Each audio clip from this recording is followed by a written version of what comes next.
Shalom saudara-saudara sekalian, kita harusnya selalu takjub dengan apa yang Tuhan lakukan dalam kehidupan kita.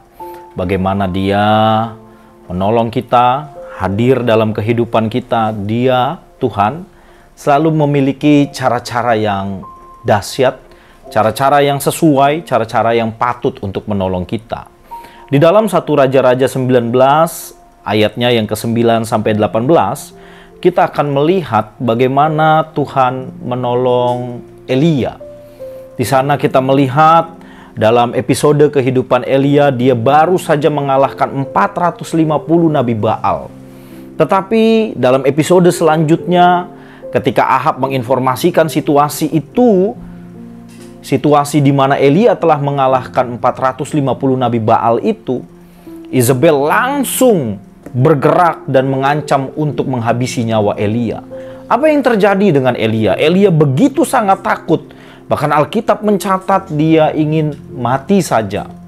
Tetapi di dalam pasalnya yang ke-19 dari 1 Raja-Raja tadi, mulai ayat 9 sampai 18, kita melihat bahwa Tuhan hadir dalam kehidupan Elia yang pada saat itu sedang mengalami tekanan yang berat, sehingga dia tidak berpikir secara realistis dan dia tidak berpikiran jernih. Elia di dalam situasi itu dia merasa kecewa, merasa sendirian, merasa gagal, merasa ketakutan, merasa sia-sia. Apa yang dilakukannya merasa sia-sia, tak punya nilai, dan dia frustasi sehingga dia mau mati. Inilah ciri-ciri orang-orang yang di dalam tekanan yang hebat. Dia sekali lagi tidak berpikir jernih dan tidak melihat secara realistis. Di pasal 19 dari 1 Raja-Raja ayat yang 19 sampai ke 18 itu kita melihat bagaimana Tuhan melakukan cara yang biasa namun dengan hasil yang memperbaharui kehidupan Elia. Saya akan memperlihatkan kepada saudara di dalam ayat-ayat ini. Yang pertama sekali, malaikat memberi Elia makan dan minum. Orang berpikir, apa hebatnya makan dan minum? Tetapi kondisi Elia pada saat itu, dia memerlukan makanan dan minum untuk membangkitkan atau mengembalikan energinya kembali. Setelah itu di pasal 9 ayat 9 dan 13, Tuhan bertanya kepada Elias, "Apa kerjamu di sini, hai Elia?" Apa artinya? Tuhan mengajak Elia berkomunikasi. Orang dalam tekanan yang berat, pikirannya tidak jernih, pikirannya tidak tenang, tetapi Tuhan mengajak dia berkomunikasi, dan yang hebat, Elia menjawab Tuhan dengan jawaban yang real, normal. Selanjutnya, Tuhan mengajak Elia melangkah. Dengan di ayat 11 dikatakan, keluarlah dan berdiri. Tuhan mengajak Elia keluar dari goa itu, tempat persembunyiannya. Keluar kau Elia.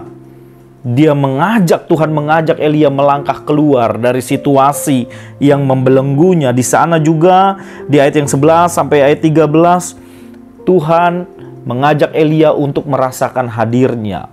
Kalau Bapak Ibu perhatikan di teks-teks itu, yang pertama sekali Tuhan menunjukkan dengan gempa, lalu Tuhan menunjukkan kehadirannya dengan angin dan dengan api. Ada 3 cara Allah menunjukkan dirinya, tetapi Alkitab mencatat Tuhan tidak ada semua di sana.